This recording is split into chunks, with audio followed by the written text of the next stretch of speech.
Mais écoutez, je pense effectivement qu'un vin reflète complètement le vigneron.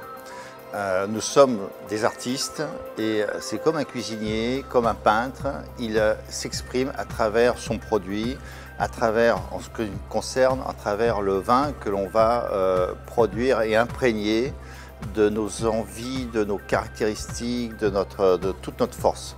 Voilà, je crois que c'est très important. Un vin produit par une femme, par exemple, c'est un vin féminin. Un vin produit par un homme, c'est un vin beaucoup plus masculin.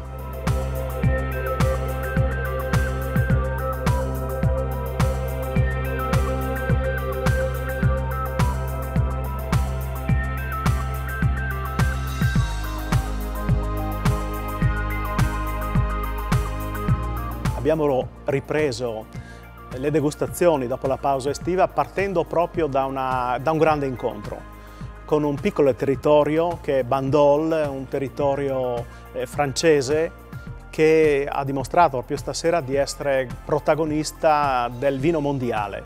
Ed è proprio la Francia che non ti aspetti, una serie di vini strepitosi, incredibili, e che abbiamo appunto il piacere di presentare a tutti i nostri soci dell'Associazione Italiana Sommelier del Friuli Venezia Giulia.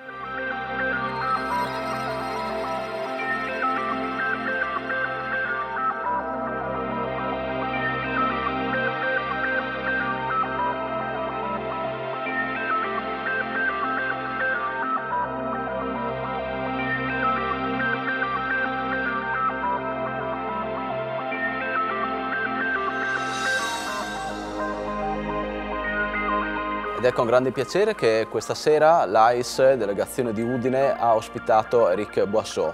Château-Vanier, dunque è una zona bellissima che è Bandol e siamo in Provenza. Questo era un appuntamento che si inserisce in un progetto molto più ampio, che è quello di fare conoscere ai nostri associati, ai nostri amici, tutte le zone vitivinicole francesi, portando direttamente qui a Udine i produttori.